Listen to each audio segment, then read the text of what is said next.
Bonjour à tous et bienvenue sur le Rendez-vous Tech en mars 2009 et c'est l'épisode numéro 4, Télécharge le lait.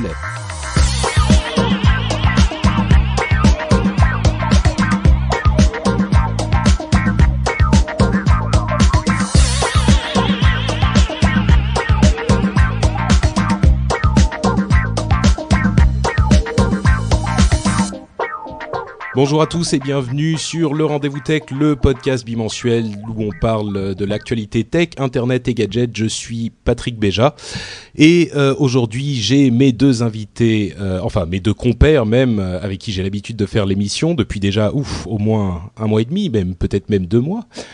Jeff et Yann sont de retour après une courte absence pour l'épisode précédent.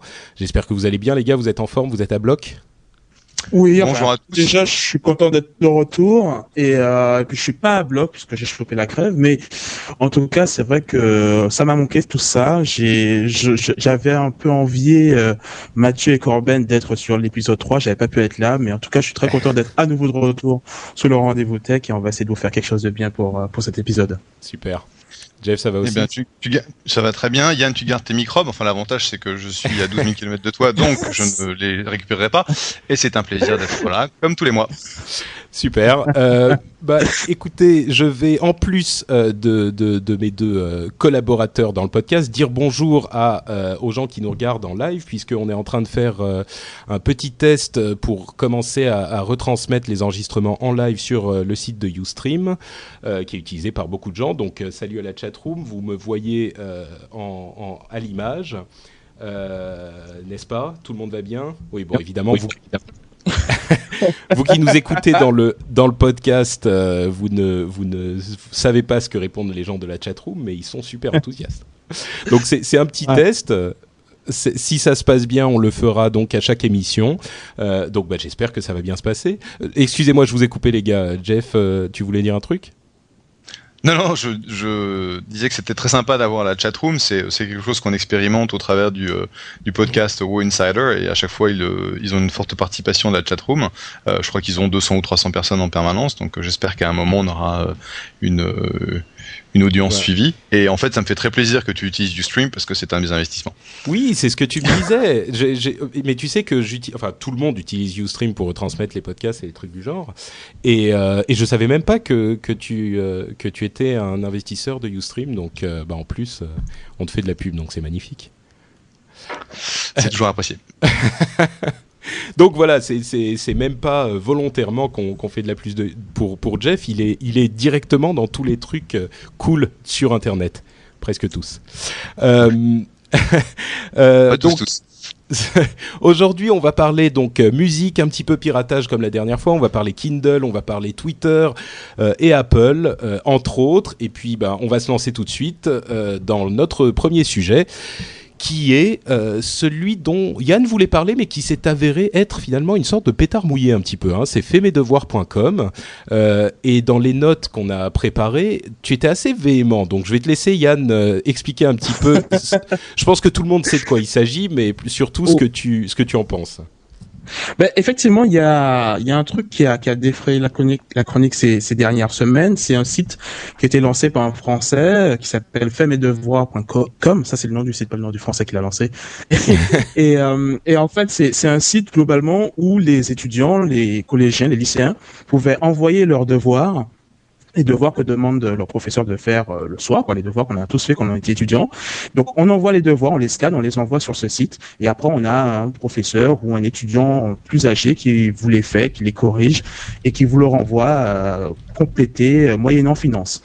Donc, c'est au summum de ce qui peut se faire de plus immoral au niveau de l'éducation nationale, surtout en France où on est vraiment très regardant sur ce genre de choses. Donc le site a été lancé, je crois, la semaine dernière. Finalement, il est resté up que 24 heures.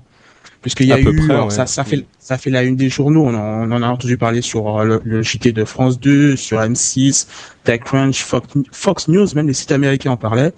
Et donc, on en a parlé partout. Et puis voilà, tout le monde trouvait que c'était un peu du n'importe quoi de contre de l'argent, finalement, de proposer de faire les devoirs des étudiants.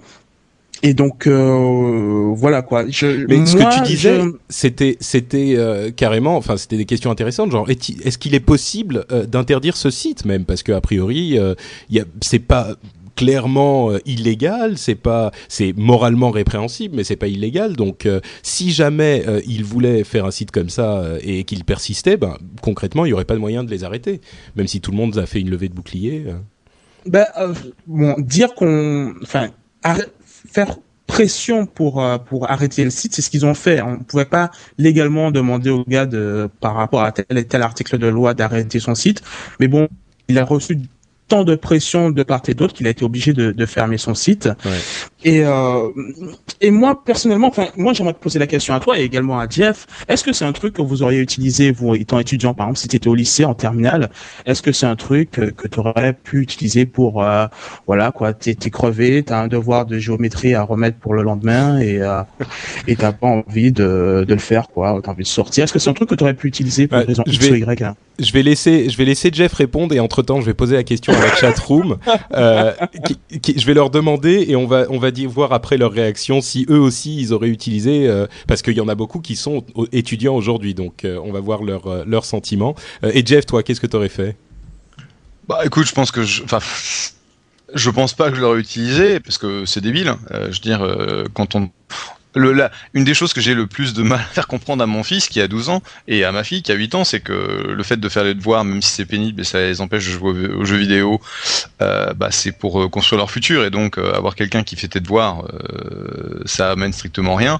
Et j'imagine que de toute façon les profs, petit à petit, trouveraient qui utilise ce genre de service ou pas. Donc je sais pas quel est l'aspect légal ou la pression qui a été mise sur le Gus qu'il avait lancé pour qu'il l'arrête, mais je pense que c'est bien parce que c'est franchement les côtés négatifs de l'internet que de voir ce genre de service se mettre en place. Ouais, bon, moi j'avoue que même si je suis votre avis moral sur le sujet, je suis pas certain que je l'aurais pas utilisé. Et les gens de la chatroom, il y a quand même eu quelques gros oui en majuscules.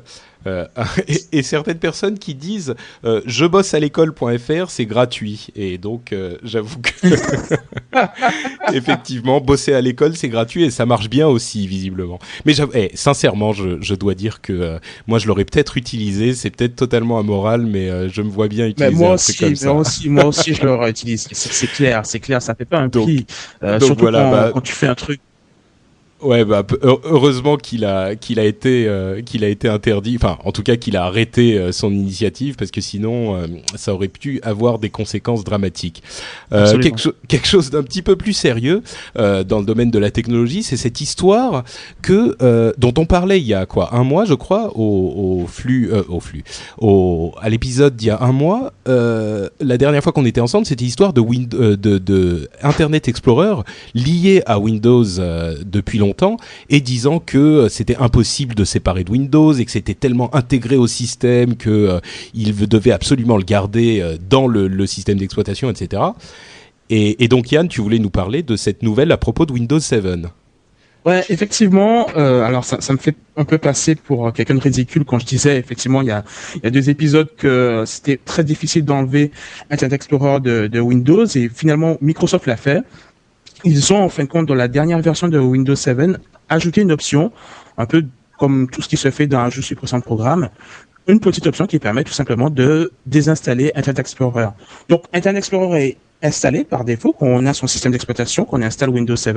Seulement, l'utilisateur a la possibilité de le désinstaller.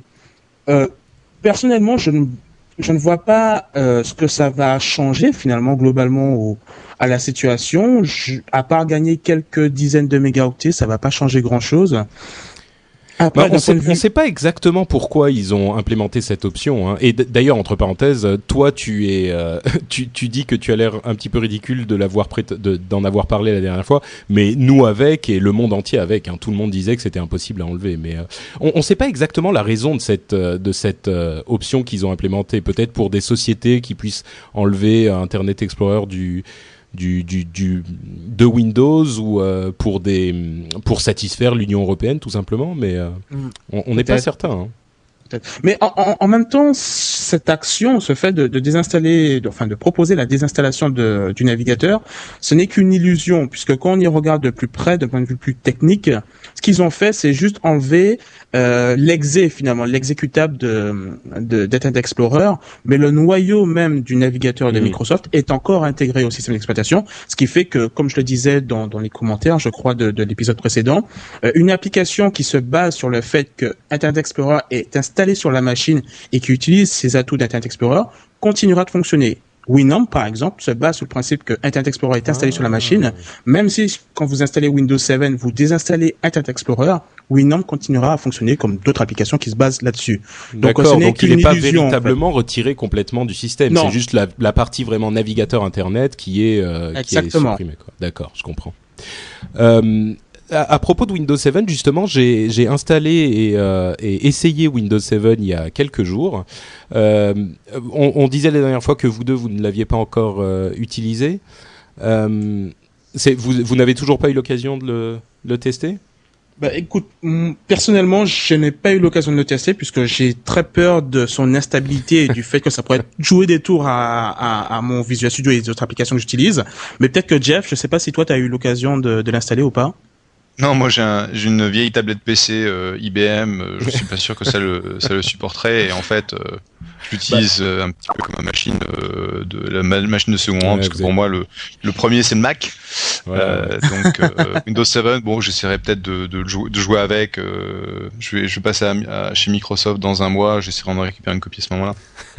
Bah écoute, moi je l'ai testé effectivement et j'avoue que je suis un tout petit peu déçu, mais il faut que j'explique en fait mon commentaire. C'est-à-dire que je pense que Windows 7 va être aussi encensé injustement que Windows Vista a été enfoncé injustement. Parce que finalement, Windows 7, c'est Windows Vista qui tourne plus vite et avec 2-3 trucs différents, c'est tout. Et tous les gens qui ont craché sur Vista et qui le détestaient par principe, je pense qu'ils vont par réaction adorer Windows 7, alors que finalement, sincèrement, c'est quasiment la même chose. Je veux dire, moi, j'ai vu presque pas de différence. Je l'ai installé sur mon petit portable sur lequel je suis en train de faire le streaming en ce moment. Salut aux gens de la chatroom.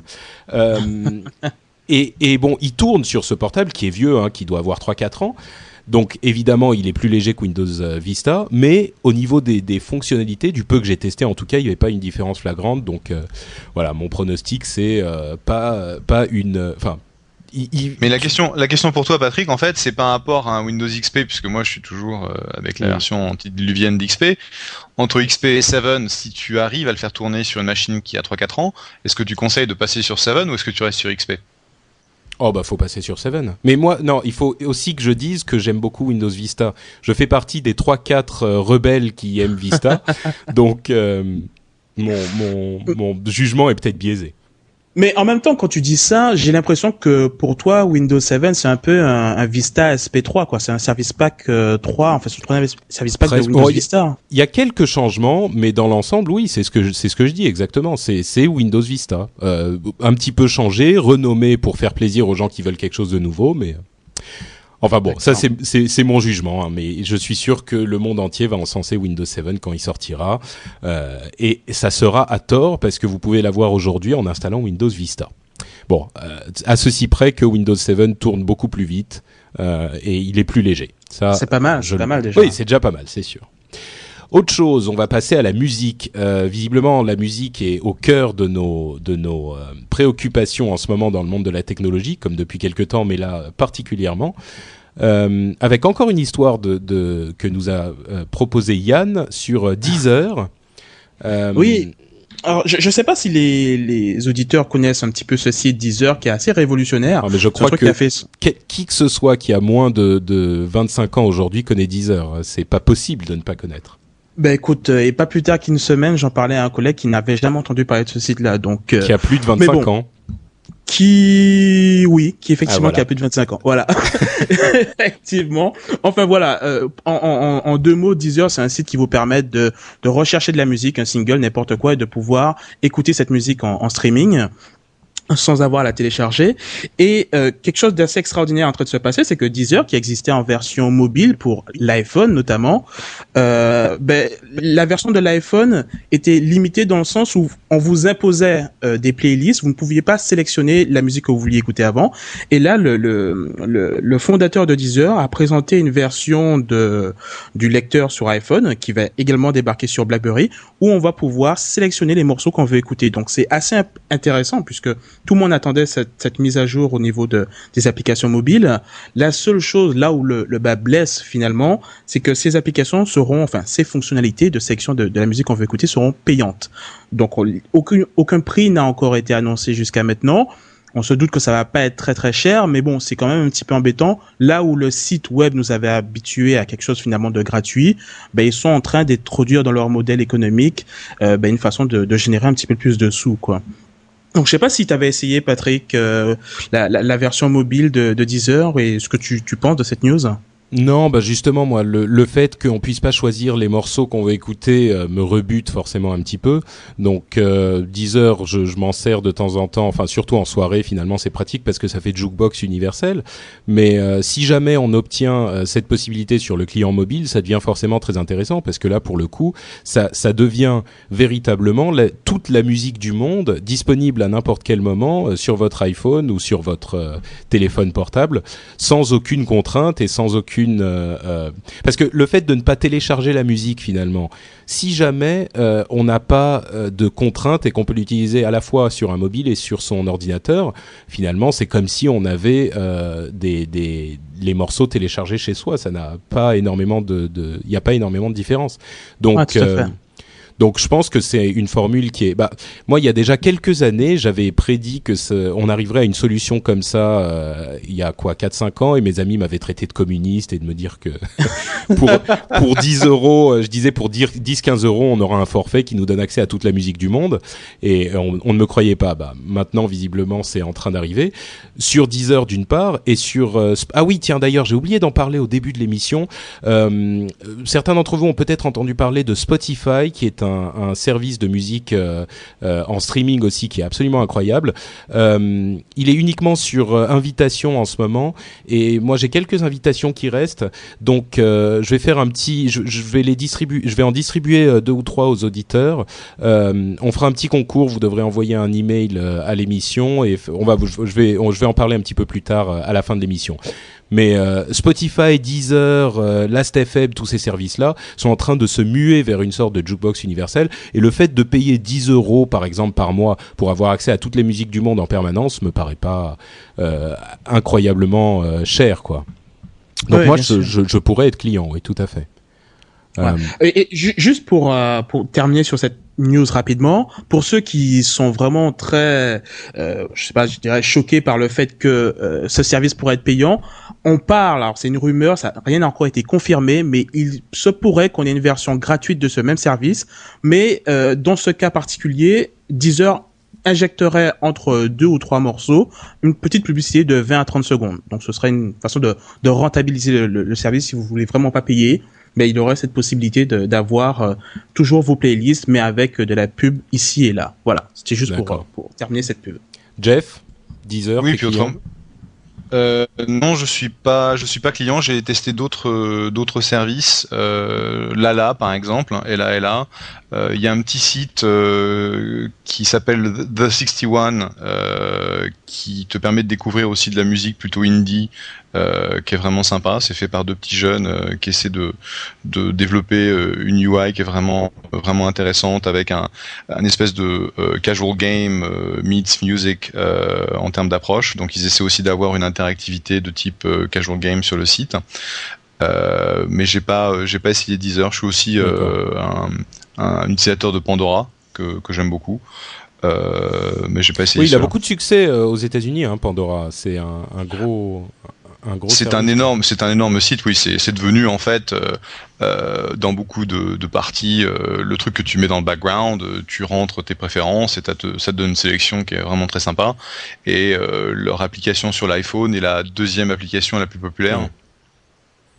Ouais, donc vraiment, c'est quelque chose vers quoi on est en train de se diriger et bon, on risque de voir beaucoup plus de tout ça à l'avenir. D'autant plus que visiblement les majors sont en train de changer un petit peu d'avis à propos d'Internet, à tel point qu'on a eu au Royaume-Uni une histoire assez invraisemblable qui était que les ayants droit, enfin une partie des ayants droit, plus exactement les éditeurs.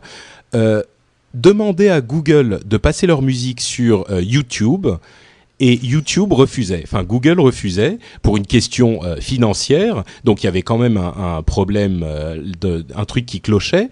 Mais on est arrivé à une situation où c'était les gens qui étaient responsables de la musique qui demandaient à YouTube de le passer et c'est YouTube qui refusait, ce qui est, enfin, c'est la première fois dans l'histoire de la musique. Oui, complètement, quoi. On marche sur la tête. Là, c'est invraisemblable. Donc, effectivement, il y a une grosse évolution des mentalités à ce niveau-là. On n'a pas encore de réponse de résolution à ce problème. Et par contre, il y a eu un autre problème un petit peu dans le sens inverse aux États-Unis avec Hulu, dont on vous parle régulièrement dans cette émission, qui est un service de streaming, mais pour la vidéo ce coup-ci, qui est donc soutenu par tous les plus grands studios, notamment de télévision, là-bas aux États-Unis. Ouais.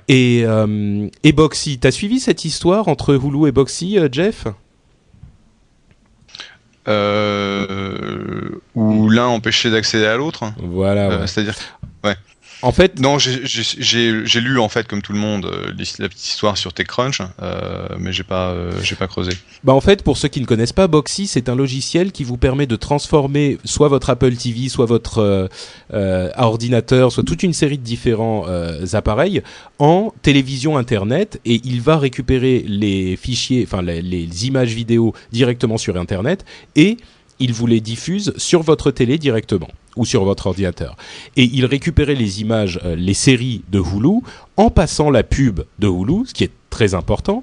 Et il y a quelques semaines, Hulu a dit non, stop, ça suffit, arrêtez de diffuser notre contenu. Ce qui est invraisemblable puisque Hulu a pour but de diffuser le contenu vidéo sur Internet. Et à partir du moment où Boxy diffuse également la publicité, on voit pas vraiment où est le problème. Donc ils ont coupé l'accès à Hulu pour Boxy. Boxy a réactivé le truc en passant par un autre côté. Hulu a redésactivé le truc. En fait, il passait par les flux RSS qui sont utilisés librement comme pour un podcast. Hulu a dit les flux RSS peuvent être diffusés, mais ils ont bloqué Boxy. Donc Boxy, pour les techniciens, hein, j'explique. Boxy s'est fait passer pour Firefox, par exemple, pour pouvoir télécharger quand même sans annoncer à Hulu qu'ils étaient Boxy.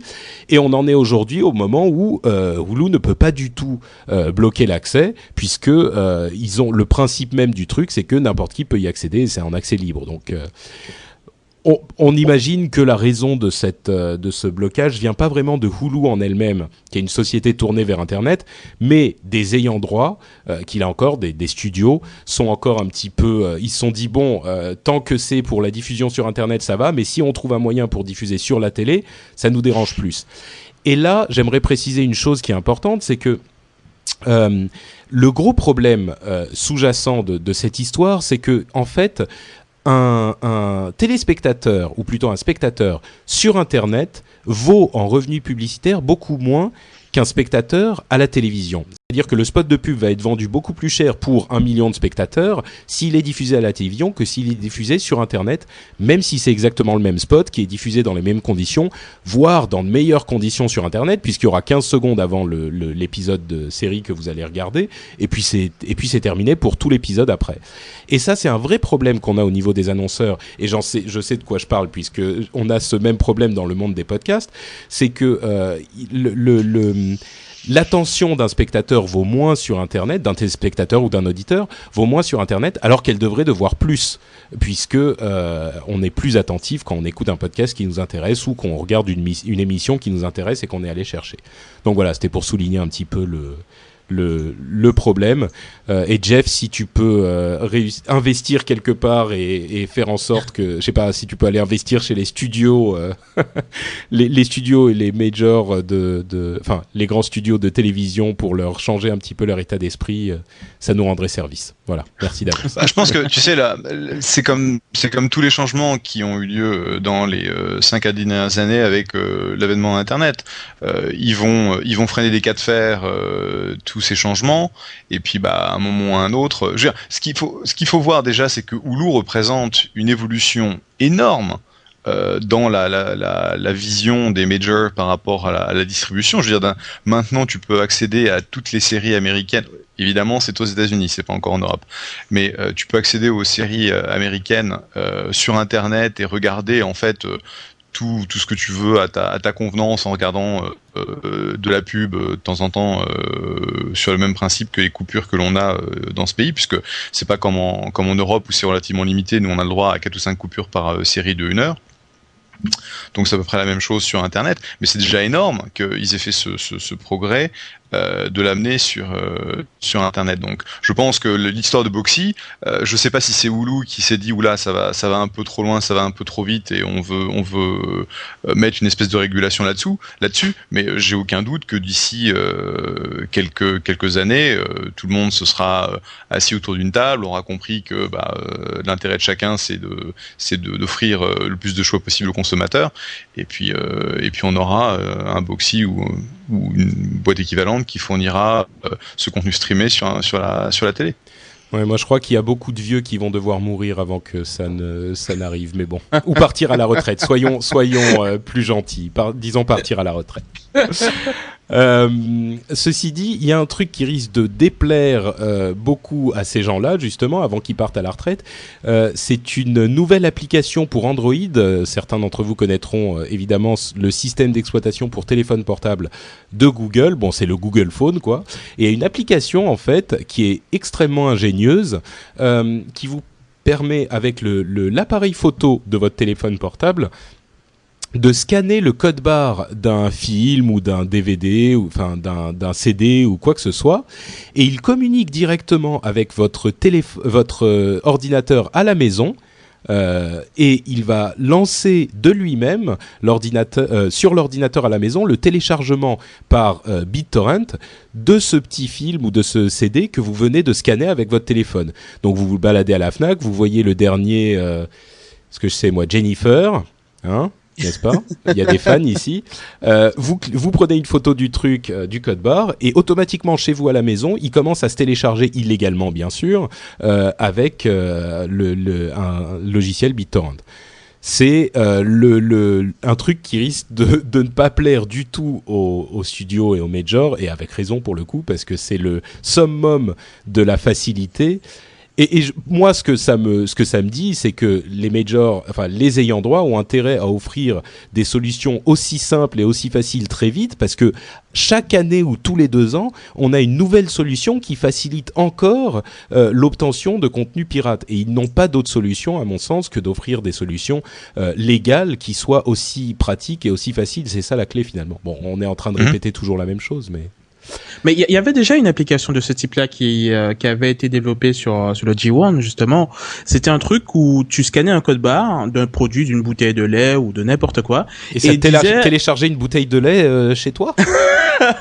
Presque. Enfin ça ce sera pour la prochaine version, mais en tout cas celle-là. pour celle-là, en fait, quand ça te disait, ben voilà, ce que tu viens de scanner, ben tu vas là-bas, enfin à 3 rues d'ici, dans tel magasin, et tu le trouveras à moins cher que le modèle que tu as juste en face de toi, quoi. Donc et ça c'est parfaitement légal, et c'est un truc qui c'est la première implémentation de la lecture des codes à barres qui avait été faite sur G1, et c'est parfaitement légal. Donc je pense que c'est des choses qu'on va voir de plus en plus, quoi. Tout à fait, ouais. Ouais. C'est vrai que... Pardon Yann, Jeff, je t'interromps. T'as aussi la version plus utile qui est de vérifier, pour les gens qui ont des allergies ou des choses qu'ils ne peuvent pas manger, le fait de scanner un produit avec le code barre te permet d'aller taper dans la base de données qui a ton profil à toi, qui te dit oui c'est bon, c'est quelque chose que tu peux manger ou pas, quoi. Ouais.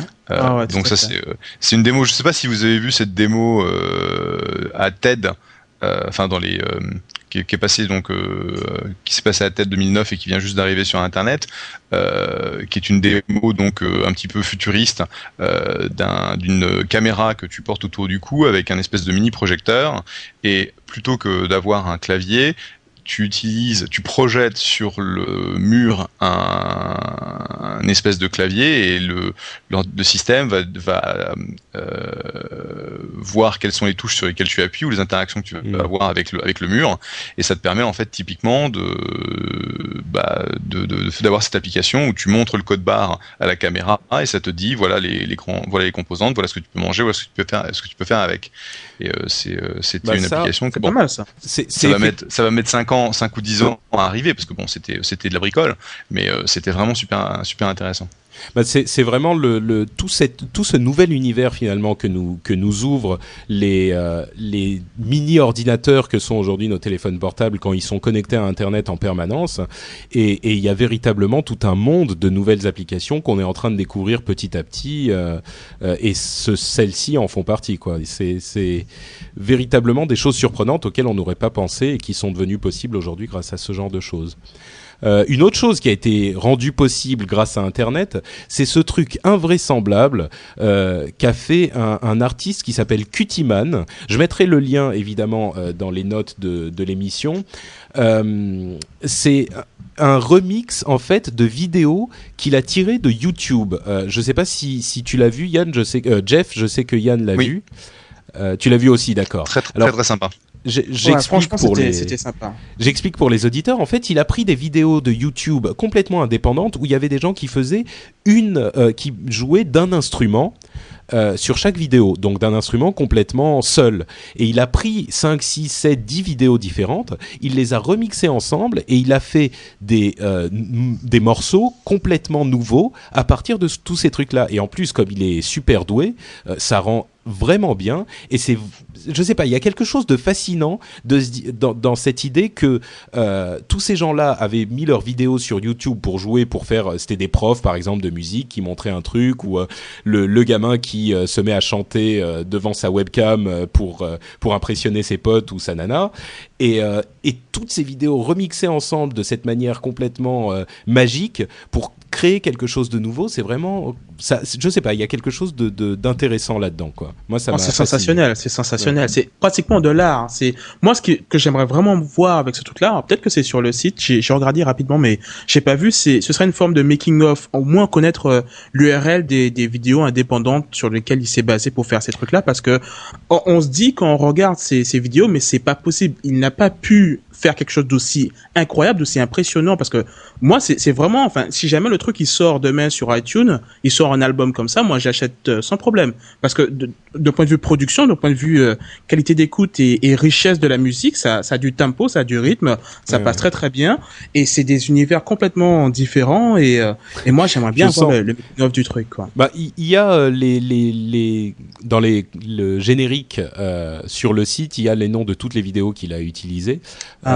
Mais je pense qu'on est en train de faire très envie aux gens qui écoutent l'émission. Donc, allez voir le lien sur le site quand vous reviendrez chez vous, si vous êtes en train d'écouter quelque part, ou alors directement maintenant si vous êtes en train d'écouter devant votre ordinateur. Et vous pourrez écouter ça, c'est vraiment fascinant. Kindle. Encore le Kindle, encore lui.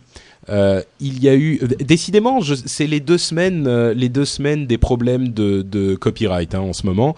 Il y a eu un problème avec ça n'arrête pas, c'est vrai. La guilde des auteurs avait un problème avec la nouvelle fonction du Kindle 2 dont on a déjà parlé, qui était la fonction de lecture synthétique des livres. Vous savez, dans le Kindle 2, il y a la possibilité de faire lire un livre par l'ordinateur avec la voix de robot. Quelqu'un veut se risquer à la faire, la voix de robot? Je me risquerai pas à la chose, mais cela dit, je trouve que on a fait des progrès phénoménaux dans ce domaine-là. Ça devient audible, disons. Ça devient audible. C'est pas non plus complètement naturel. Bah, c'est quand même vachement bien, je trouve.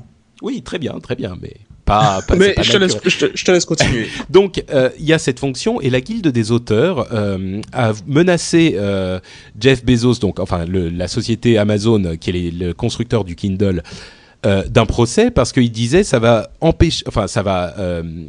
faire en sorte que les gens n'achètent plus de livres audio s'ils peuvent lire leurs livres sur leur Kindle directement, leur livre normal. Alors, outre le fait qu'il me semble que c'est un petit peu exagéré, c'est quand même étrange de faire de menacer d'un procès pour ça, parce que si quelqu'un a acheté le livre, il a bien le droit de demander à quelqu'un de le lui lire, par exemple, ou enfin bref. Bon, ça c'est un autre problème. Mais le truc qui était intéressant dans cette histoire, c'est que l'histoire a fait le tour du net pendant 2 ou 3 jours, un petit peu plus, et puis Amazon a dit bon, ok, on va autoriser les différents éditeurs à désactiver cette fonctionnalité s'ils le veulent. Et la vitesse à laquelle ils ont répondu ont laissé penser à beaucoup d'analystes sur Internet qu'en fait Jeff Bezos, qui est l'initiateur du projet Kindle, avait déjà prédit que ça poserait un problème aux ayants droit et aux éditeurs. Il avait intégré cette fonction à la base dans le Kindle et il s'est dit le jour où ils vont gueuler, on va activer cette possibilité pour permettre aux ayants droit de ne pas autoriser la lecture. Et donc, ça sera sur une base de chacun choisira s'il veut ou s'il ne veut pas acheter le livre qui autorise ou qui n'autorise pas la lecture toute seule. Enfin, la lecture par le Kindle. Et évidemment, il est clair que quand c'est présenté comme ça, si on vous propose un livre qui peut être lu par votre Kindle et un livre qui ne peut pas être lu, peut-être que vous aurez tendance à choisir celui qui vous propose plus de possibilités. Donc, ça incitera les ayants droit et la guilde des auteurs notamment à activer cette possibilité malgré tout. Jeff, toi qui es un petit peu plus orienté business, il te semble cohérent, ça te semble cohérent cette théorie que Bezos avait prévu l'histoire, ou c'est du fantasme d'internetien? C'est vrai qu'ils ont mis en place une solution très très rapidement, et quand on connaît Amazon, qui est une grosse boîte qui a besoin de pas mal de temps pour faire bouger ses troupes, le fait que ça se mette en place aussi rapidement a amené ces supputations qu'ils s'y attendaient un petit peu. Objectivement, c'est pas idiot de penser qu'ils avaient dans l'esprit que ce genre de lait de bouclier pourrait se passer et qu'ils aient une solution toute prête. Ça me semblerait logique. Par contre, je sais pas, j'ai pas de détails d'Amazon même, donc je peux pas tu dire. te mouilles pas, quoi, donc tu sais pas. Non, je sais pas. D'accord. Je lis les mêmes sources que toi, qui ont fait leurs propres supputations. Ouais. Non, de toute façon, personne sait. Hein. Effectivement, c'est un truc qu'on pense, mais personne ne pourra savoir. Yann, je t'ai interrompu à nouveau. Non, je voulais juste dire que la synthèse vocale, c'est quelque chose qui existe déjà depuis un moment. C'est pas hier que subitement on a commencé à avoir un appareil. Là, c'est directement sur l'appareil qui est fait pour stocker des livres, qui peut les lire à haute voix. Donc, c'est pas tout à fait la même chose que la synthèse vocale sur ton Mac. C'est ouais, mais en même temps, tu as je crois que comment ça s'appelle, les Pocket PC sont capables de faire de la synthèse vocale. J'avais vu ça dans leur SDK, et donc du coup, t'as plusieurs périphériques qui savent faire ça. Et moi personnellement, je pense que c'est quelque chose qui peut aider à la vente du livre. Enfin, tu ouvres les malentendants seraient plus susceptibles d'acheter ce genre de choses-là, même si le Kindle 2 n'est pas taillé pour permettre de naviguer à un malentendant, mais je pense que c'est intéressant. Et puis surtout, c'est déjà limité par le fait que une synthèse vocale ne pourra jamais communiquer de l'émotion. Il ne sera incapable de jamais, on sait pas. Hein. Mais l'ironie, la colère, la joie, ça c'est des choses qui sont vraiment des thèmes qu'on va avoir dans un roman et pas dans quelque chose qui est plus dédié à la finance de marché. Donc je pense que c'est dire que la synthèse vocale ne pourra jamais le faire, c'est quand même un petit peu présomptueux comme. Oui, mais tu me connais, Yann. Tu me connais, Patrick. Moi j'aime bien.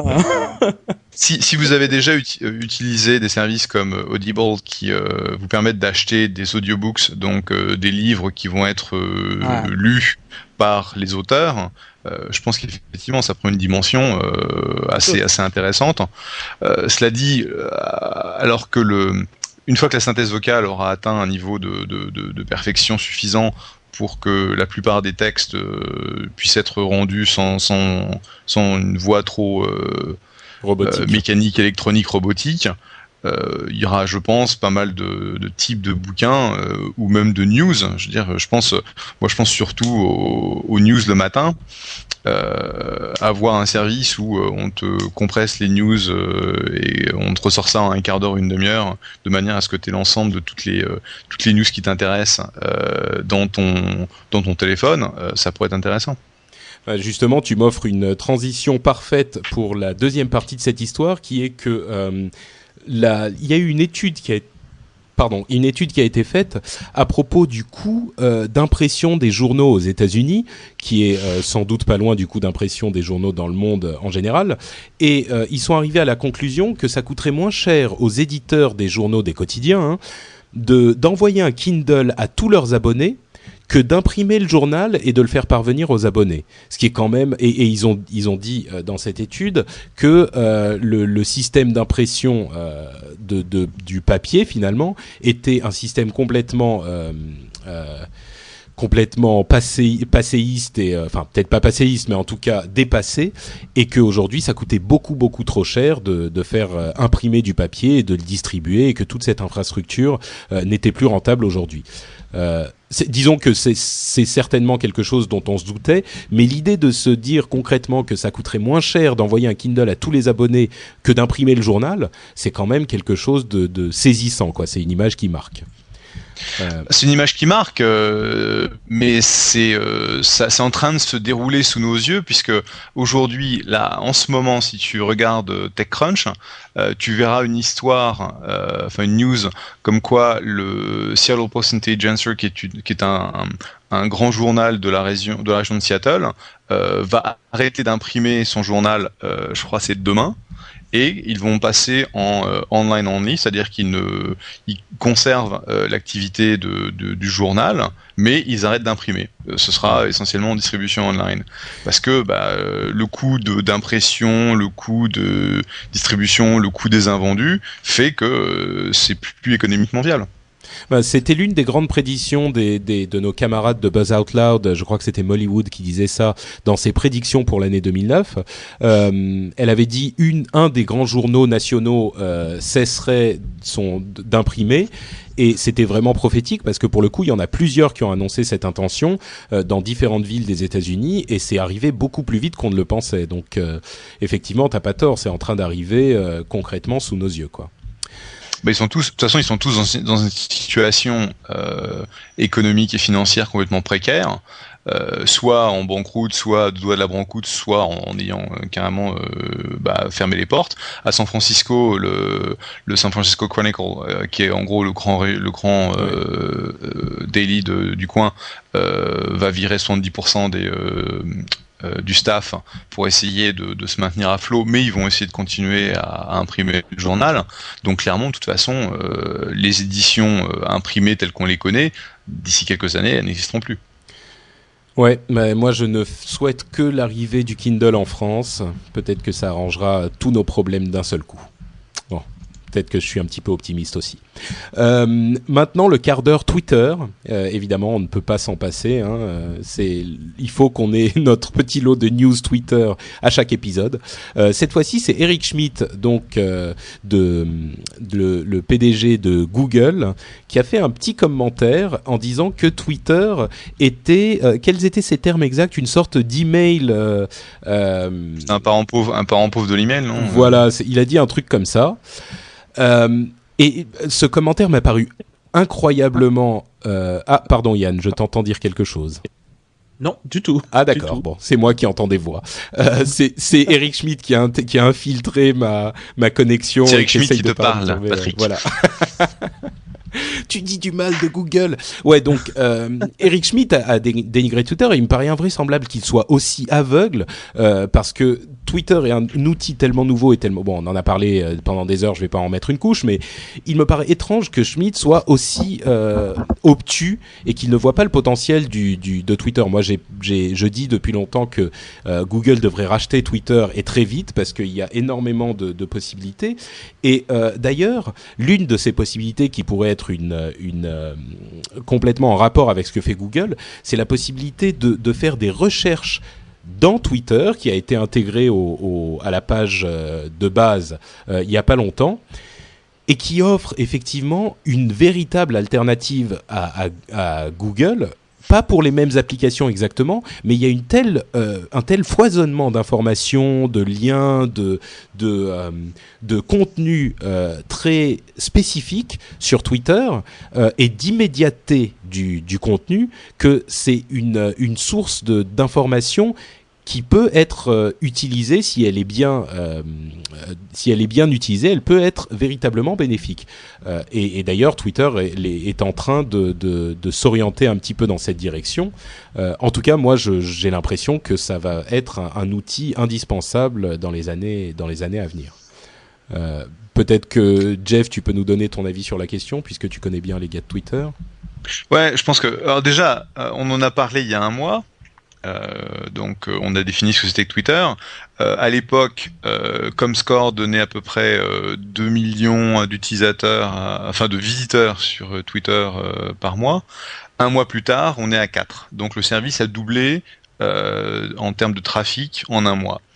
Ce qui s'est passé sur les 30 derniers jours, c'est en fait l'arrivée de tout un tas de célébrités de la musique, du sport, des news, de la politique sur Twitter.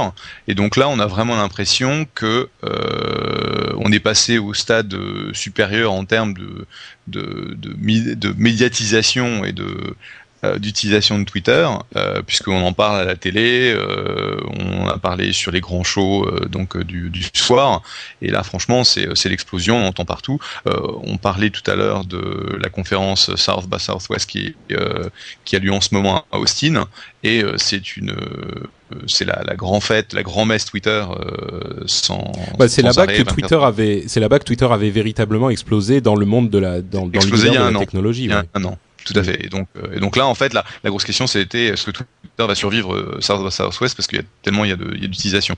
Donc je pense que aujourd'hui, ce que dit Schmidt, déjà, je pense déjà que Schmidt est quelqu'un de très intelligent. Et donc quand il dit quelque chose, il y a des raisons pour lesquelles il le dit.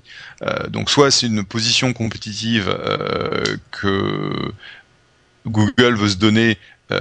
Ils ont le service Blogger, qui est une des plus grosses plateforme de blogging sur la toile. Ils ont racheté Haiku, qui était une espèce de Twitter knock-off, c'est même pas un compétiteur parce qu'il est très peu pratique.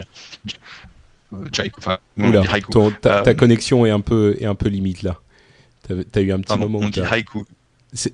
Ah bon, on dit Haiku, on dit pas Jaiku, d'accord. J'ai toujours entendu Jaiku en fait. Nous on dit Haiku. D'accord. Et donc eux.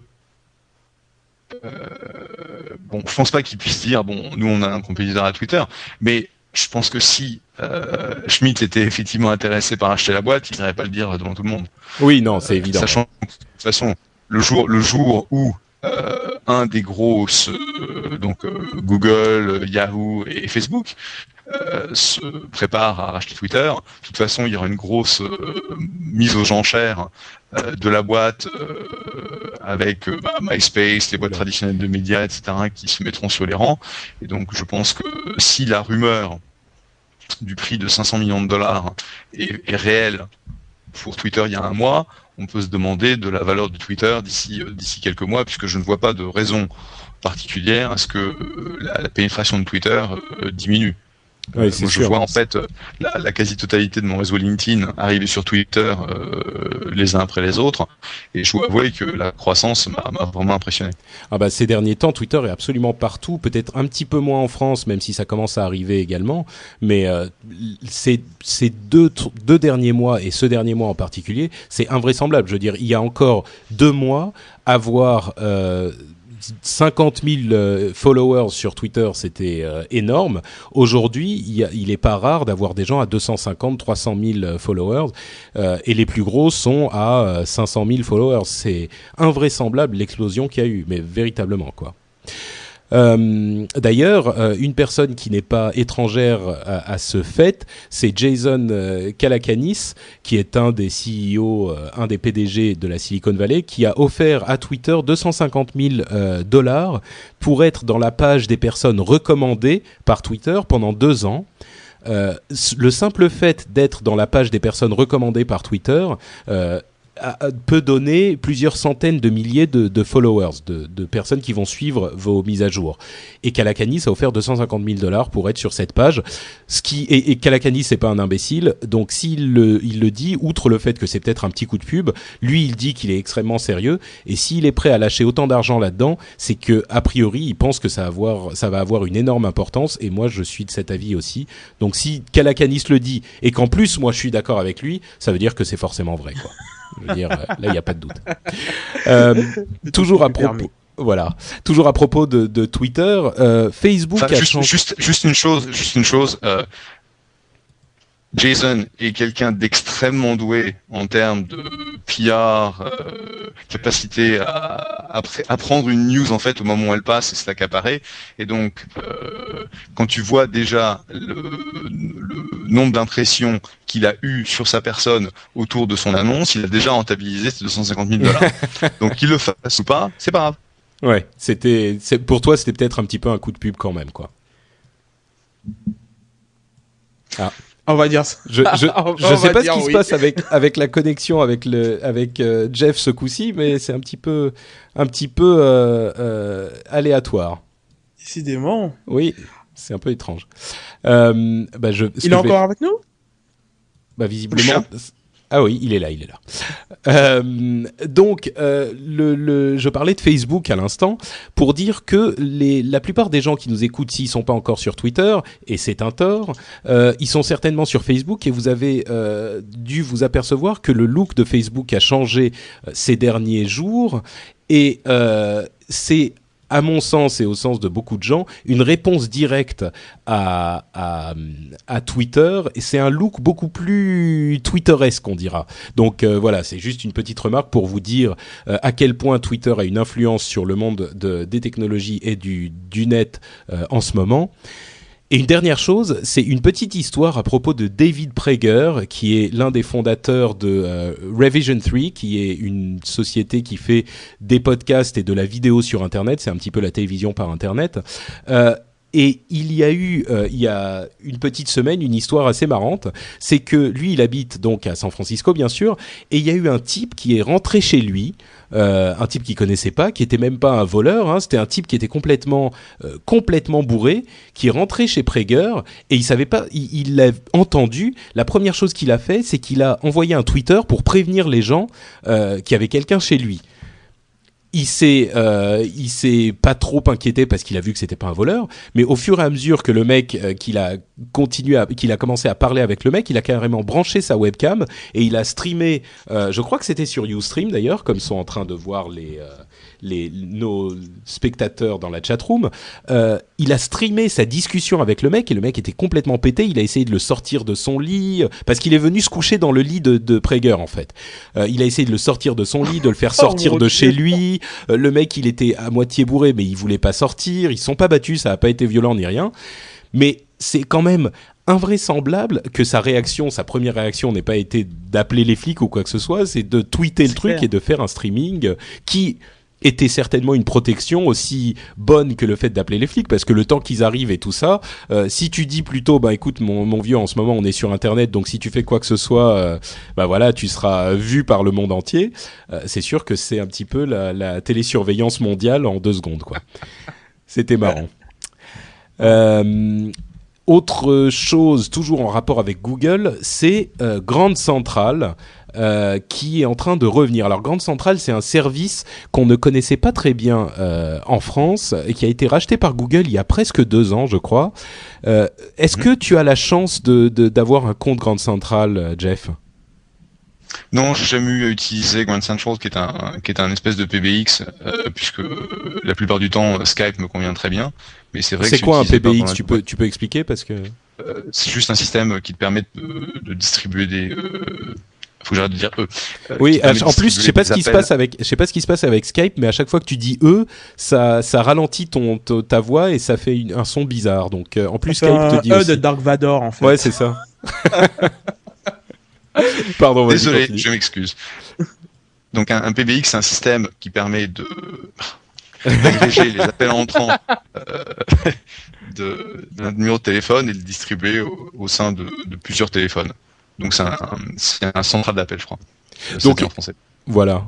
Et en fait, il base ça sur Internet ou c'est comment? Je veux dire, il te donne un nouveau numéro de téléphone et tous tes anciens numéros sont redirigés. Ou plutôt non, tu donnes ce numéro à tous tes amis et ensuite tu choisis vers quel numéro c'est redirigé. C'est ça l'histoire?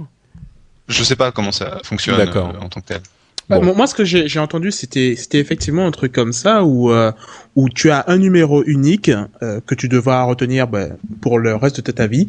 Et donc, ça t'évite finalement de devoir gérer un numéro de téléphone portable, un numéro chez toi, un numéro du boulot, etc. Tu ne communiques qu'un seul numéro et après, sur l'interface de configuration qu'il y a sur un des sites de Google, tu peux définir, voilà quoi, tel groupe d'utilisateurs, eux, ils vont me contacter, ça va être redirigé sur mon téléphone portable, tel autre groupe, ça va être sur mon téléphone de bureau, etc., etc.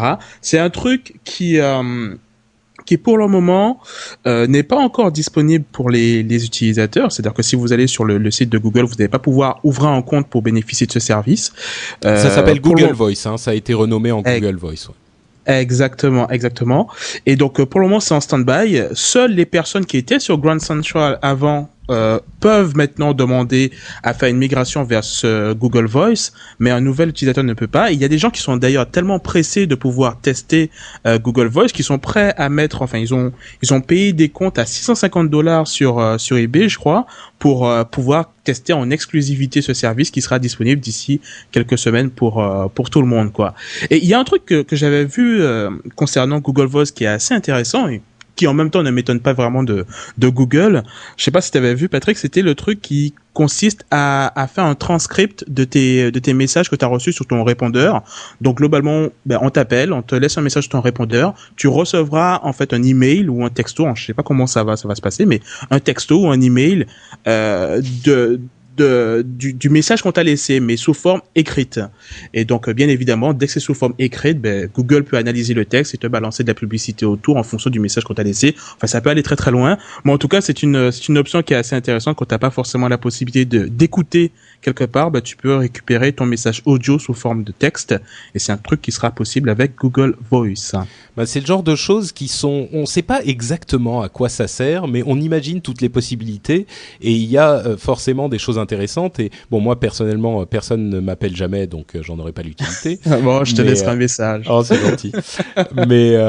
mais c'est sûr que moi aussi, j'aimerais bien avoir accès à Google Voice. J'ai envie bon, c'est peut-être ma pathologie du test des trucs nouveaux et beaux et brillants, mais j'aimerais vraiment le tester et je suis sûr qu'il y a des possibilités intéressantes avec ce truc. Je voudrais mettre les mains dessus.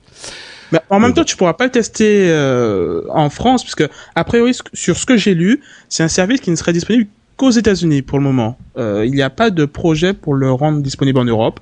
Alors je sais pas, ça a peut-être évolué, mais d'après ce que j'ai lu qui date de mars, pour le moment, ça n'est planifié que pour les États-Unis. Ce qui est un petit peu dommage, mais bon, ça va pas tarder à arriver, je pense. Ça évoluera certainement.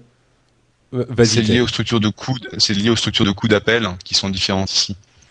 Ouais, c'est sûr. Ouais. C'est-à-dire qu'aujourd'hui, ils sont capables d'offrir ce service à un coût moindre, puisqu'ils ont un système de facturation différent. Mais c'est vrai que ça c'est sympa, la notion d'avoir des emails qui te délivrent les voicemails qu'on a sur ton téléphone, c'est quelque chose qu'on utilise beaucoup, puisque c'est toujours difficile de lire un email, d'écouter un voicemail pendant une conférence ou pendant un meeting. Par contre, lire la transcription par email, pourquoi pas. Donc ça va être une raison de plus pour que les gens ne fassent pas attention à ce qu'on dit pendant les meetings. Super. Bon, en tout cas... c'est super rigolo, c'est que quand ça va transcrire les accents américains traditionnels, je dirais, où il y a très peu d'accent. Mais si jamais tu as un accent français comme le mien ou tu as un accent américain prononcé, le système va transcrire tout et n'importe quoi. Et j'ai eu des cas où le copain en fait me rappelait en disant on sait que tu as laissé un message, mais t'as provoqué une erreur du robot qui a pas été capable de reconnaître quoi que ce soit. Sauf les injures que tu laissais. Sauf les injures que tu laissais dans le message. D'accord. Bon, il faudra un Google Voice spécial accent français en américain, quoi, en fait. Mais je suis sûr que Google sera capable de faire ça. Pour comprendre les E, ouais, c'est possible. Dernière chose dont je voulais parler cette fois-ci, c'était Apple et des achats en masse d'écrans tactiles de taille un petit peu plus grande que ceux qu'on a dans nos iPhones, qui laissent penser à toute l'industrie et à tous les journalistes du monde que Apple va lancer cet été ou à la fin de l'été un nouvel appareil qui sera une sorte de notebook ou de tablette PC ou un truc dans ce genre-là. C'est Wintech qui est le fournisseur de ces écrans, qui est un constructeur d'Asie, j'imagine de Taïwan. Mais je ne suis pas sûr. En tout cas, c'est Wintech qui a annoncé qu'il vendait énormément d'écrans tactiles. Et la dernière fois qu'ils avaient fait une annonce comme ça, c'était le moment où l'iPod Touch est arrivé. Donc c'est a priori une annonce fiable. Et on ne sait pas exactement de quoi il s'agirait, mais un netbook est possible, même si Apple a dit il n'y a pas longtemps qu'il ne savait pas faire un netbook bon marché et performant. Sony a sorti il y a pas longtemps un netbook performant et pas bon marché du tout, et quand on sait qu'Apple aime bien vendre des trucs un petit peu chers et jolis, on se dit qu'ils vont peut-être s'engouffrer dans le marché aussi. D'ailleurs, j'en profite juste pour glisser. Je profitais du fait que Mathieu ne soit pas là. Mathieu qui défend donc les couleurs de la pomme sur son podcast. Je précise juste que Apple nous a déjà montré qu'ils étaient capables de faire du bas de gamme à petit prix. Je pense notamment au Mac Mini. Donc, ça ne m'étonnerait pas vraiment qu'il se lance également dans la course du netbook, quoi, parce que le Mac Mini était connu pour être peu véloce. Et donc Apple l'a fait, donc je vois pas pourquoi il ne ferait pas un netbook non plus, quoi. Mais ce netbook resterait quand même au-dessus des prix des autres notebooks du marché. Hein. On s'appelle quand même Apple, sachant donc que on reste au-dessus des prix. Exactement, et puis d'autant plus que le Mac Mini, quand on dit bon marché, il faut le dire vite parce qu'il est quand même au prix d'une machine bien plus performante du côté du PC. Absolument. Autre nouvelle du côté d'Apple, c'est le nouvel iPod Shuffle. On n'a pas mis d'appréciation dans les notes de l'émission, donc je vais vous demander à tous les deux. Alors, peut-être que je vais décrire un tout petit peu avant de quoi il s'agit, et puis je vais vous demander à tous les deux votre appréciation de la machine. En fait, c'est un iPod Shuffle minuscule. Il se marre déjà, lui. C'est un iPod minuscule qui est vraiment encore plus petit que celui d'avant, qui était déjà minuscule. La particularité, c'est qu'il n'y a aucun bouton sur l'appareil en lui-même. On contrôle l'appareil avec un système qui s'appelle VoiceOver, qui vous annonce, décidément c'est la journée de la voix robotique, ce système vous annonce la playlist sur laquelle vous êtes, et vous pouvez, avec un bouton qui est sur les écouteurs, avancer dans les playlists et avancer dans les morceaux en ayant l'annonce du morceau et l'annonce de la playlist qui vous est faite par la voix robotique. Voilà un petit peu le principe de l'appareil. Il est très joli, il est minuscule. Yann, qu'est-ce que tu en penses ? Je pense que c'est une hérésie totale, honnêtement, et je suis pas le seul à le penser. Hein. Ce shuffle, c'est une vaste blague, c'est vraiment du n'importe quoi. Et déjà, pour la simple et bonne raison que pour ne serait-ce que augmenter et baisser le volume, ce contrôle, augmenter et baisser le volume, c'est sur le fil de l'écouteur. Vous avez les contrôles, donc c'est une chose qui existait déjà avant, mais vous pouvez pas le faire sans le fil des écouteurs qui sont fournis par Apple. Et autrement dit, si jamais vous cassez vos écouteurs sur l'iPod Shuffle et que vous rachetez des écouteurs dans le commerce, vous pouvez pas augmenter ni baisser le son. Donc ça, c'est la première chose qui est incroyable. Et ce qui est encore plus incroyable, c'est quand on apprend que Apple a inséré à l'intérieur du câble des écouteurs une micro-puce qui sert d'authentification. Et pour dire les choses simplement, si un constructeur ne paye pas Apple pour avoir cette puce, un constructeur ne peut pas créer d'écouteurs pour l'iPod Shuffle.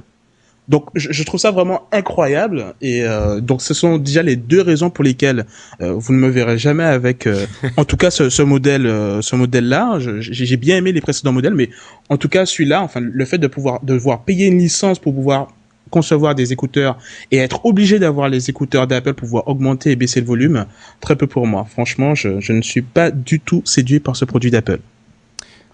Jeff ? C'est Apple. Donc, ils ont la capacité de créer des micro-marchés énormes, là où il y a a priori pas de demande, où on se dit le produit ne répond pas à un besoin et il est vraiment pas bien fait. Le Mac Mini, moi personnellement, j'ai toujours trouvé que c'était un veau qui n'avançait pas, mais il y a eu des tonnes de Mac Mini qui ont été vendus. Et donc je pense qu'on peut s'attendre à ce que Apple crée un nouveau segment dans le produit d'Apple. Aujourd'hui, tu regardes les différents segments où ils ont fait énormément de ventes. Je crois que aujourd'hui il y a 27 millions d'iPhone et d'iPod dans le monde qui ont été vendus. Le fait de pouvoir récupérer quelques millions d'unités de plus à un prix d'entrée, là où on va trouver des MP3 players qui sont vraiment de base, je pense qu'ils vont essayer d'aller les chercher. Mais je crois que la question n'est pas vraiment est-ce qu'ils ont besoin d'un lecteur MP3 qui soit en début de segment, enfin en vraiment bon marché. Dans le principe, ils avaient déjà un iPod Shuffle avant. Là, la question est surtout ce mode de contrôle, parce que Yann disait on peut pas contrôler la machine si on n'a pas l'écouteur Apple, enfin on peut pas monter ou baisser le volume, mais c'est plus que ça, on peut pas contrôler du tout la machine, il n'y a pas de bouton sur le truc. Donc le fait de brancher un écouteur qui ne soit pas sanctionné cautionné par Apple fera qu'il ne fonctionnera pas de toute façon, et même s'il fonctionnait, s'il a pas de bouton, si c'est pas un écouteur spécialement conçu pour l'iPod Shuffle, il fonctionnera pas. Donc il y a moi en fait, la manière dont je vois la chose, c'est que c'est une sorte de névrose de Steve Jobs qui s'est dit moi je voudrais une machine sans bouton. et les gens lui disent mais Steve, tu sais que s'il y a pas de bouton, je m'en fous, je veux pas de bouton, il y a trop de boutons. T'avais vu la vidéo du MacBook Wheel?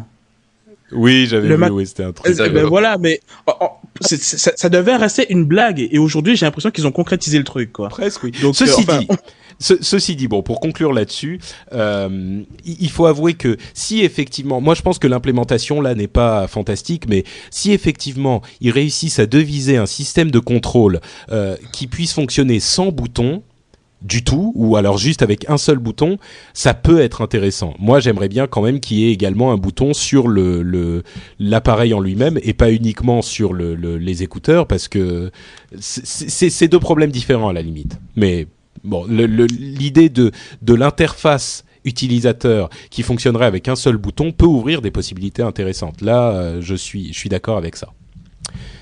Enfin bon, c'est Apple effectivement.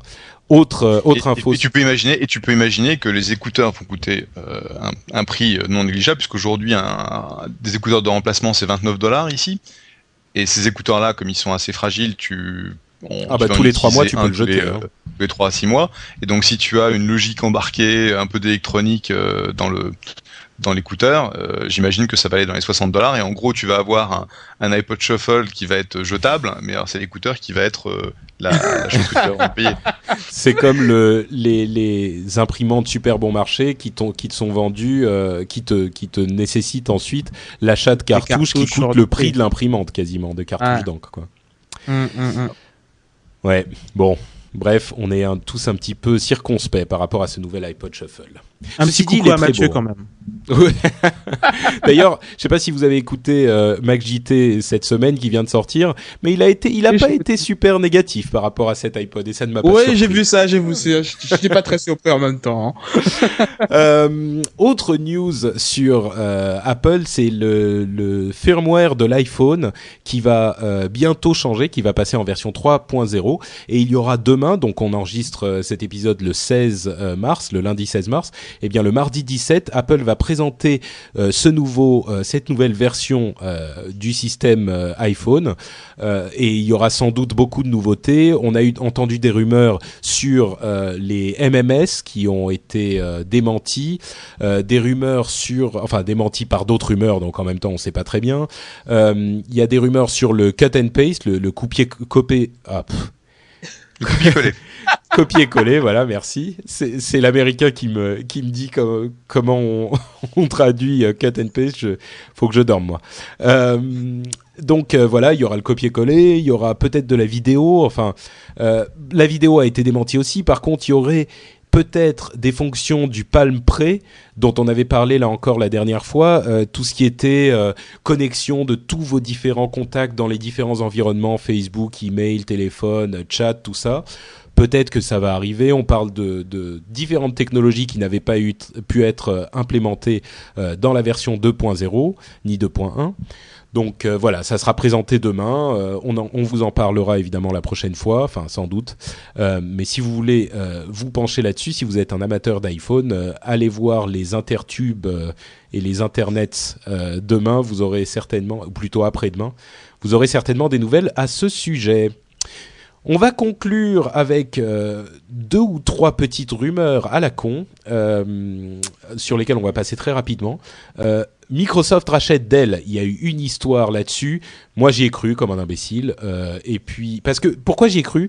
Parce que je pense que Microsoft gagnerait beaucoup à vendre eux-mêmes des ordinateurs sous leur marque, sous leur nom. Ils pourraient contrôler la structure, ils pourraient contrôler le matériel, et ça permettrait d'avoir des ordinateurs qui fonctionnent beaucoup mieux que cette agglomération de constructeurs indépendants qui existe aujourd'hui. Je partage pas ton avis là-dessus. Enfin, quand tu vois la Xbox et le temps de survie d'une Xbox avec son oui, la Xbox c'est la Xbox c'est un cas particulier. Ben écoute, c'est l'une des premières tentatives hardware sérieuses de Microsoft et on voit ce que ça a donné. D'accord. Donc, bon, je comprends le message. Oui. Non, enfin, je pense que Microsoft a tout intérêt à rester dans le domaine software et laisser le hardware aux gens qui sont spécialisés là-dessus. Mais ce n'est que mon point de vue. Je comprends tout à fait que tu en aies un. Bah, en tout cas, moi, mes amis m'ont effectivement expliqué par A plus B que cette rumeur spécifiquement de Microsoft qui rachète Dell était a priori une sorte de poisson d'avril, et donc j'ai retiré mon enthousiasme immédiatement.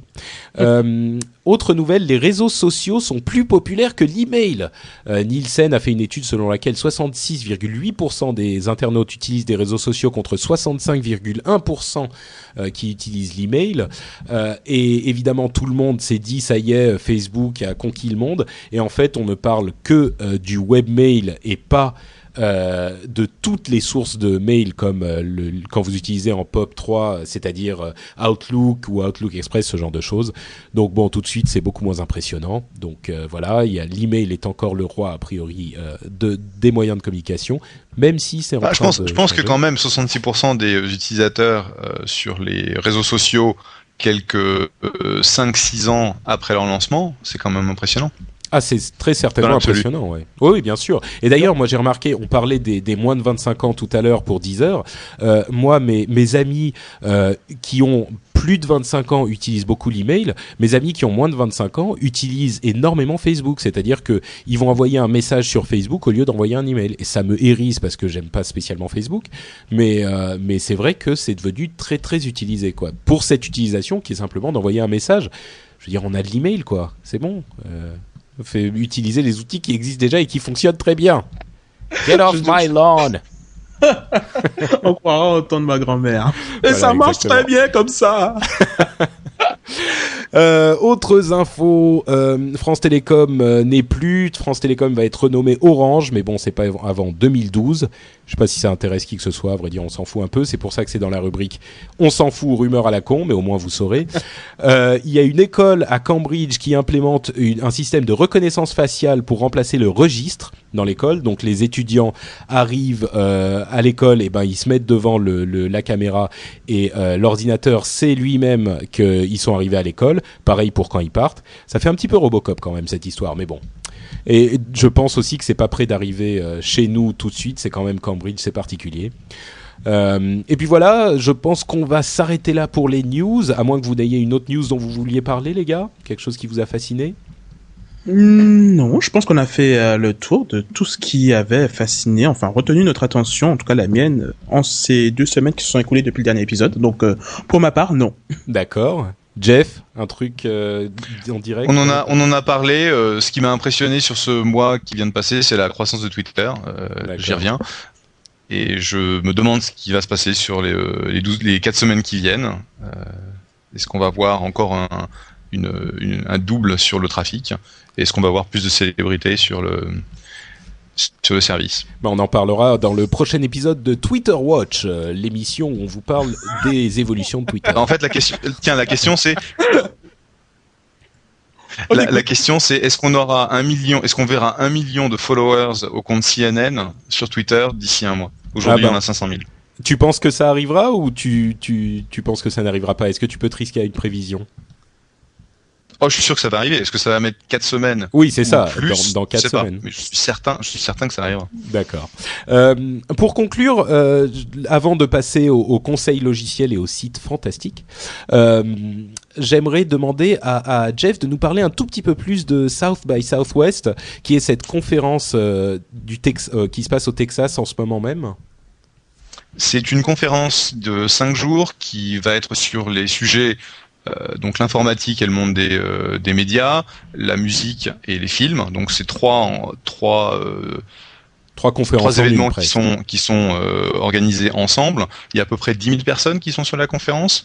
Et aujourd'hui, si on suit Twitter et que l'on s'abonne au sujet dièse SXSW, on va voir un torrent d'informations qui va arriver, puisque la conférence est structurée autour c'est un ensemble de sessions qui vont tourner en parallèle, 3 ou 4 sessions en parallèle, qui sont typiquement très intéressantes. C'est pour ça que j'ai un regret personnel de pas avoir pu y aller cette année, sur le domaine de l'informatique, des médias, de la culture, et c'est franchement des sessions très intéressantes, une conférence très intéressante, qui était extrêmement connue aussi pour les parties qui ont lieu à partir les de fêtes, 5-6 heures. Les soirées, les fêtes, oui, les soirées, les fêtes, qui ont lieu de 6 heures le soir après la fin de la conférence jusqu'à 2-3 heures du matin, dans différents bars, différents endroits, et c'est vraiment très très sympa comme ambiance. Moi, c'est vraiment, on parlait de TED la dernière fois, la conférence Technology, Entertainment and Design, et South by Southwest, c'est l'autre conférence à laquelle j'aurais vraiment aimé aller, et malheureusement c'est pas possible, donc j'espère que j'aurai l'occasion d'y aller un jour, et en tout cas, si vous vous intéressez un tout petit peu au monde de la technologie, il est bon de savoir de quoi il s'agit, d'en avoir entendu parler au moins 1 ou 2 fois, parce que c'est un événement qui est devenu majeur au milieu du Texas. Enfin, Austin est une ville un petit peu particulière au Texas. C'est pas non plus que des vaches et des cow-boys, voilà. Mais c'est une conférence assez exceptionnelle dont il faut avoir entendu parler au moins 1 fois. Eh ben écoute, l'année prochaine, t'essaies de venir et puis j'irai avec toi. Écoute, avec plaisir. On essaiera de se faire ça. Rendez-vous est pris. Je ne réserve pas encore ton billet. Je suis pas certain de pouvoir. On verra. Pas de problème. Conclusion de notre émission avec notre conseil logiciel et donc je vous parlais de Spotify. Alors qu'est-ce qu'on va faire pour Spotify ? J'ai quelques invites à vous proposer que j'aimerais faire gagner à nos auditeurs. Donc comme je vous le disais, c'est un service, en fait un logiciel qui vous permet de faire du streaming de musique en direct, qui est... beaucoup de gens vont dire encore un service comme ça.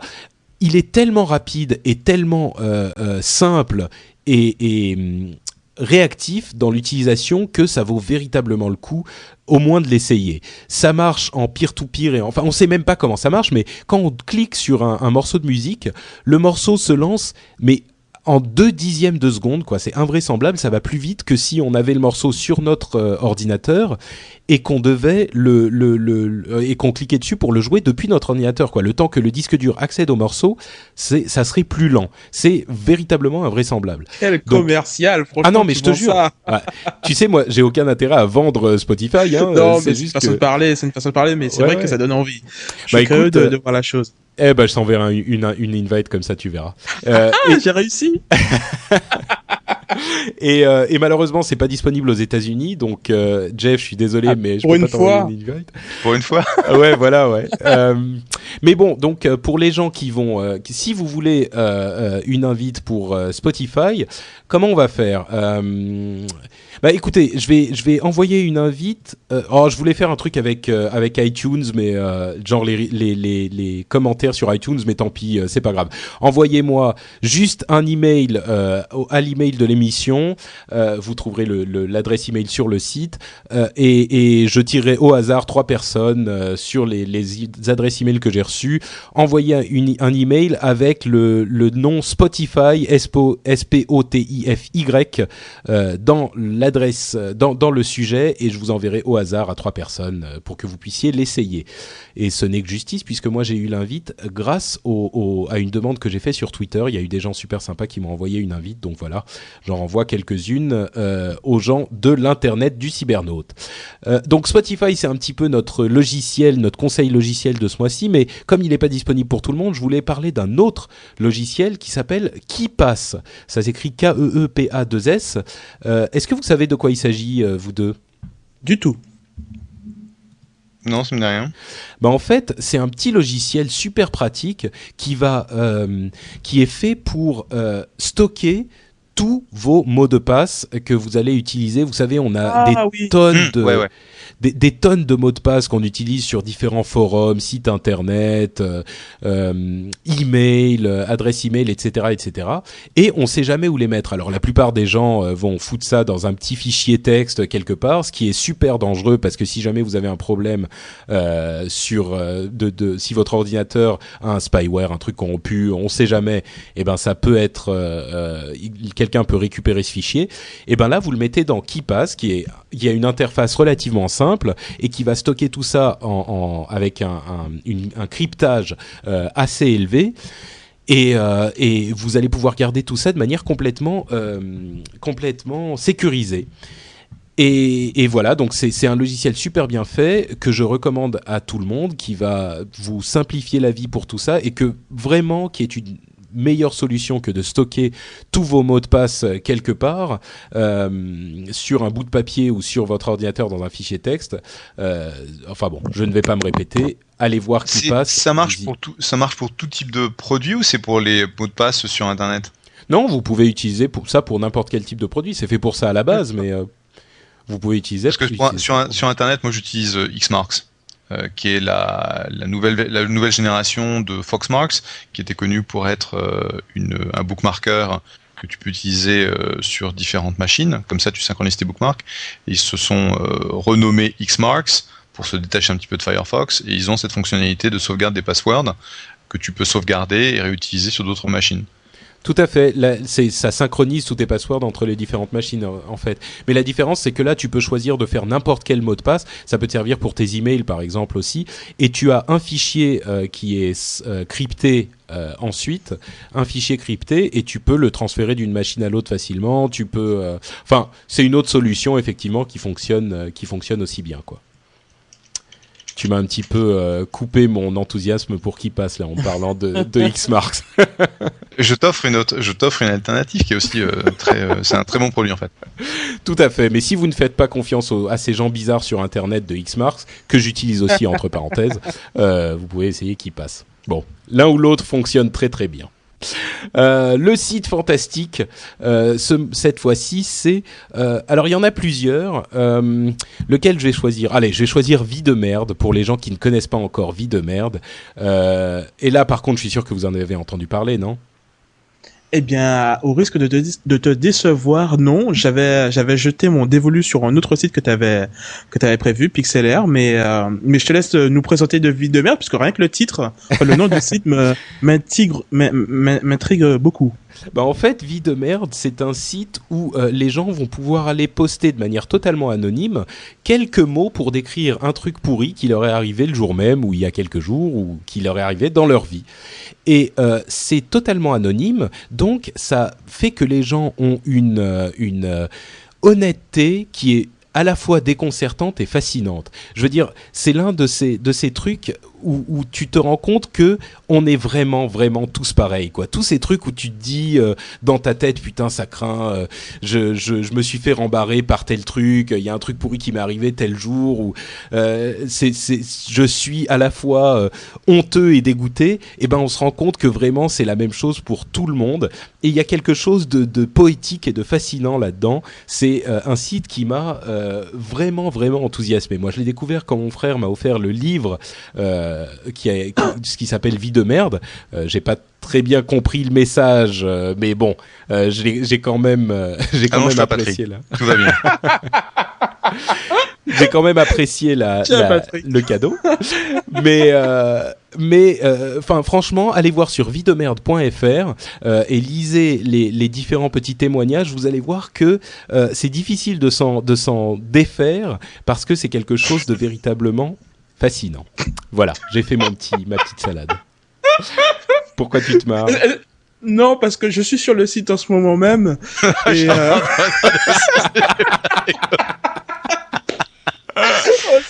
désolé. Enfin, bon, les gens qui sont dans le chat peuvent aller maintenant et comprendre pourquoi on rigole. Puis on s'excuse pour les personnes qui. Lisons une pour en faire profiter tout le monde. Écoute, c'est toi qui as proposé le site, alors je te laisse lire, Patrick, je t'en prie. Je n'oserais pas. Vas-y. Non, je ne peux pas lire ça, mais par contre, effectivement, j'en ai lu quelques d'autres, et ça a l'air d'être effectivement un site bien intéressant. Ça me rappelle un petit peu ce qui s'était passé avec Secret Tweet, je crois, c'est un site qui s'appelle comme ça, ouais. que Kevin Rose avait parlé, où effectivement c'était un site un petit peu comme Twitter, où tous les gens pouvaient tweeter en anonyme et dire un petit peu ce qui se passait dans leur vie, dans l'anonymat le plus total, et on voyait un petit peu l'effet que ça avait finalement à quel point les gens pouvaient se lâcher quand ils savaient qu'on pouvait pas savoir de qui est à l'origine du message. Et ce truc-là, c'était une copie de Post Secret en fait, qui était un truc un petit peu, qui était un truc où on envoyait des cartes postales anonymement détaillant un truc de notre vie qui était à l'origine du truc. Je vais lire quelques messages de Vie de merde. Alors, par exemple. Aujourd'hui, après une longue série d'examens, je viens d'apprendre que je suis stérile. Ma femme est enceinte de notre deuxième enfant. Je pense que je vais avoir des questions à lui poser. Vie de merde. Aujourd'hui, j'ai avoué à mon père que j'étais lesbienne. Le seul truc qu'il m'a dit, c'est « ça m'étonne pas, toutes les lesbiennes sont moches. Vie de merde. » Voilà. C'est ce genre de choses. Bon, un autre truc encore. Les bookmarks. Un truc terrible. Aujourd'hui, l'agent immobilier est venu pour faire visiter ma maison. Il a ouvert ma chambre et j'étais en train de me branler. Vie de merde. Voilà. C'est ce genre de choses que vous pourrez trouver sur Vie de merde. Il n'y a pas que ça. Et c'est, sincèrement, c'est quelque chose de... Ah, tiens, encore un autre truc qui est carrément triste et poétique à la fois. Aujourd'hui, je suis allé au ciné avec la fille qui me plaît depuis des mois. Après les pubs, elle a dit qu'elle allait aux toilettes. Elle n'est pas revenue de la salle. Elle n'est pas revenue dans la salle. Vie de merde. C'est triste, hein ? Enfin bon, voilà. Allez-y. C'est vraiment un site excellent. Et du coup, on va passer à notre... c'est la fin, voilà, c'est la fin de l'émission. Je vais faire un tout petit laïus sur iTunes pour vous demander d'aller sur iTunes pour nous laisser un petit commentaire, une petite review, un petit message.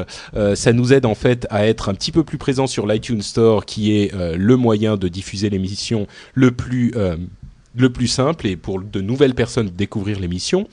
Et je voudrais lire un message que nous a laissé David. On a aujourd'hui 19 avis. C'est pas énorme, mais bon, j'espère qu'on en aura un petit peu plus à l'avenir. David a dit: geek, mais pas trop. Très bon podcast sur les nouvelles technologies. Comparé à la plupart des podcasts, il n'énumère pas les nouveaux gadgets et autres, mais s'attache à les analyser avec des points de vue hétéroclites. Et je trouve que c'est exactement le type de choses que je visais quand j'ai commencé l'émission. C'est-à-dire que je veux vraiment parler de la technologie dans un langage clair et qui parle à tout le monde. Donc voilà, visiblement le but est atteint. Je remercie David pour ce commentaire sur iTunes. Et si, comme lui, vous voulez aller faire un petit commentaire, n'hésitez pas, ça nous aidera pas mal. Le site où vous pouvez retrouver tous les commentaires sur les émissions, les notes de l'émission et les liens dont on a parlé cette fois-ci, c'est lrdv.fr. Comme toujours, le rendez-vous tech, ça se met en abréviation LRDV, si on le dit très vite. Je suis aussi en train de transférer tous mes sites différents vers mon site principal qui s'appelle French Spin. Donc ne paniquez pas, si vous allez sur lrdv.fr et que vous êtes transféré vers frenchspin.com, c'est mon site principal aussi où j'ai toutes mes différentes émissions et mes différents petits projets internet. Donc voilà, il y aura un site central pour tout ça à partir de maintenant, et le mail auquel vous pouvez envoyer des suggestions, des commentaires, et n'oubliez pas, si vous voulez une invitation pour Spotify, vous pouvez envoyer un email là-bas aussi, c'est tech@frenchspin.com. Frenchspin, c'est FRENCHSPIN, comme Frenchspin quoi, .com. Et voilà, c'est à peu près tout, les gars. Quelque chose dont vous voulez parler, comme d'habitude, un site, quelque chose, non? Twitter, vos comptes Twitter, peut-être? Alors, je vais dire deux choses. Donc, la première, c'est que ceux qui nous suivent donc sur Twitter, donc Yann enfin Twitter /Yann pour moi et Notre Patrick pour Patrick, ont peut-être remarqué qu'à un moment, on a eu une petite discussion au niveau des clients lourds, du fait que je n'étais pas vraiment partisan de ces technologies, les clients riches qu'on retrouve sur Internet, les Facebook, les machins comme ça. Et Patrick avait noté pour cet épisode un site qui s'appelle Pixlr, qui, si je dois résumer la chose, c'est un Photoshop dans Internet Explorer. Et j'étais vraiment très très méfiant de la chose, et j'ai été vraiment très très surpris de la rapidité, de la fluidité de la chose. C'est un site que je recommande vraiment à toutes les personnes qui ont un petit traitement d'image à faire et qui ont besoin quand même d'un outil robuste et riche, aussi riche que Photoshop. Donc c'est pixlr.com. C'est un Photoshop online, gratuit, qui fonctionne très très bien. Et donc voilà quoi. C'était juste le petit coup de pub que je voulais faire. Et puis si vous... Mais donc ça veut dire que tu reviens sur ce que tu as dit finalement, parce que quand j'ai parlé de ce truc, t'étais quand même très méfiant. Hein. Tu disais non, c'est un client lourd, tout ça, c'est un truc flash. Je ne reviens pas sur ce que j'ai dit parce que je suis de très mauvaise foi et je déteste admettre mes torts. Donc, mais je dirais quand même que cet outil-là, en l'occurrence, il a été très très bien développé et on ne sent pas le fait que c'est un client riche qui est en train d'être téléchargé. On ne sent pas la lourdeur habituelle des autres gros sites flash qui se prétendent clients riches et qui en fait ne sont que des clients lourds. Donc je le recommande vraiment à toutes les personnes qui ont des petits traitements à faire, quoi. Donc, mais voilà. Jeff? Moi, j'ai utilisé dans la semaine dernière la nouvelle version de TapTap Revenge. Je ne sais pas si c'est quelque chose qui est disponible sur iTunes en France ou en Europe. Mais oui, TapTap, bien sûr, il est... Ouais.